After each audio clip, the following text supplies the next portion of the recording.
Hey guys, Rob from Georgia here with you, aka VHS82 apostrophe. With nearing towards the end of this mad run here, episode 45, Devil's Planet, aka Devil's Moon. One of the few, I think, episodes that has a aka, also known as, right? Released on the day before my birthday, actually. It's pretty cool. April the 24th, 1977. It would have been the day before I turned 7. Which is kind of cool. Tom Clegg brings us this episode. He is known for Hammer House of Horror, 2 episodes from that. And this was also, too, the last episode to air before Star Wars, which came out in 1977. I believe I saw it in the drive-in theater. We went there as a family, and I have some pretty decent memories as a 7-year-old seeing that on the big screen. Better memories seeing Empire, and then of course Return, right, of the Jedi, which is making a run here. Maybe it already did. 28th of April, I think it was on the big screens again. I missed it, but that's, whatever. So anyways, Devil's Planet, man. This is notably an interesting episode because if I remember right, Koenig, Martin Landau, is by himself in this one.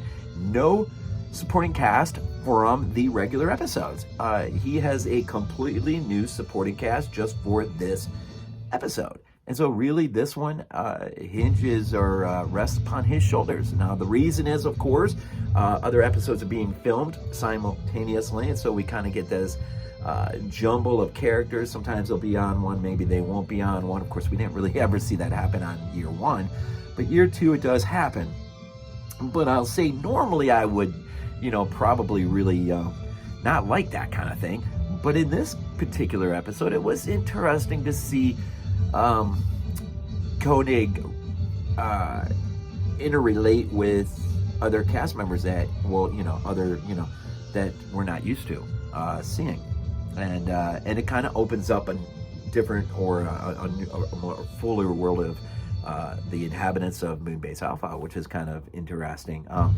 But this story, and I'm not going to get that far deep into it, but revolves around Elizia, who is played by Hildegard. I don't know why I love that name so much. Hildegard Neal, who plays her phenomenally. She is I guess she is like a monster, man. She's like a witch. Well, you got this situation, and I can't remember exactly how it is that it sort of became this, but for whatever reason, they decided to wipe out most of the inhabitants, or a good part of the inhabitants of their planet, move to the moon, and there is a virus or a contagion, some kind of maybe nerve agent alive and well on this planet. And so what they basically do in order to maintain control is they have a real tight, almost totalitarian-like control over their population on the moon, that of course orbits around this planet where everything dead is.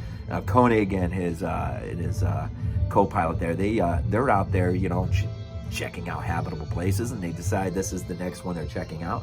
And so when they land, they see all the dead bodies and they can't figure things out, and so they decide, unfortunately, to check out the nearest moon. They think it might be habitable, and so they decide, and that's where they start running into all sorts of problems.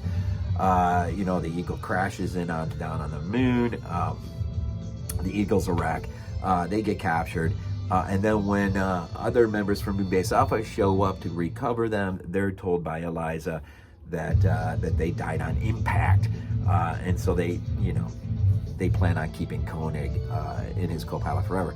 Can't remember the co-pilot died. He might have actually died in this episode. But I was just thinking Hildegard Neal. She was known for, she was Barbara in The Legacy, if you remember that, back in '78. And so, the rest of the episode really is this match of wits between Elizia and John Koenig. And that really is the brunt of the episode. And Koenig's got to find a way. He realizes there's, because of the defense shield or whatever over this moon, he can't send a signal from the crashed Eagle. So the only way he learns that they have this means of transporting, a la Star Trek, right? Transporting people from the moon to the planet. Now, the gig is these people, they think they're going home where their families are. They believe they're all alive, and none of them are. They're all dead. And the minute they step out of the transporter on this planet, they die. They succumb to the nerve agent, whatever it is that's working. Except for some reason, maybe because he's a different species of a living organism, Koenig and anyone from Moonbase Alpha is immune to this. So they can be on this planet where this nerve agent is and just not be immune to it. So Koenig realizes the only way he's getting out of this jam, the only way is if he is able to maneuver himself in a way where he can get into one of these transporter pod things, get himself beamed down to the surface, then he can, send the signal, and then Moonbase Alpha will know he's still alive and come and get him. To get there, that is a bit of a wrangle between him and Eliza, but ultimately in the end, of course, Koenig outwits her and is able actually to turn the tables a little bit, because the people, interestingly enough, are pretty quick to at least entertain the thought that John Koenig is right when he tells them everyone down below is dead. And unlike a lot of things that we watch where, the people in this sort of situation would just tend to not believe, here it's written as they do. They at least entertain it. Now, that says a lot about Eliza's character and what they think of her, but there's not much they can do about her.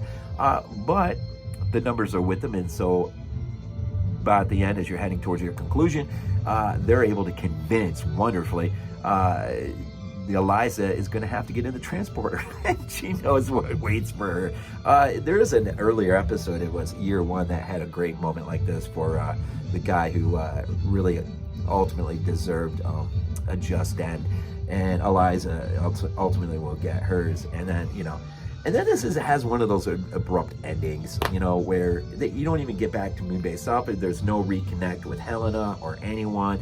It's just sort of like, it's done, credits roll.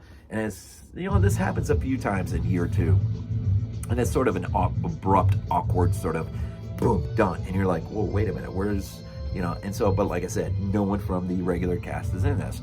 So that makes it for a unique sort of entry into year two.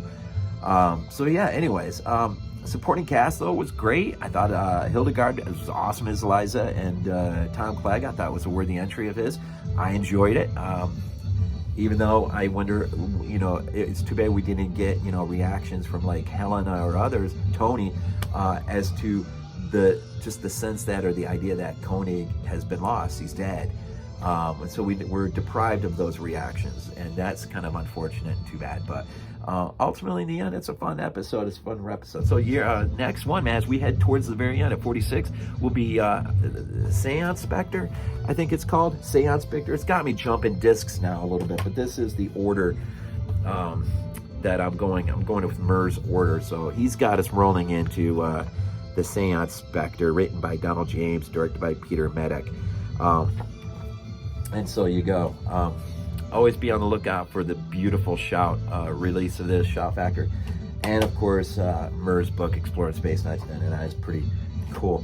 And we're going to roll right to the end of this. Just a handful of episodes, and we are done with Space 1999. And then take a small break, and then start to configure what lies next. Probably the X-Files, starting with the pilot. And man, it's going to be a long journey, man, because it's not 2 years worth, as you know. That'll be a long journey. So, anyways, enjoy the ride to the end, man. Here we go. We're almost there. As always, go Bills.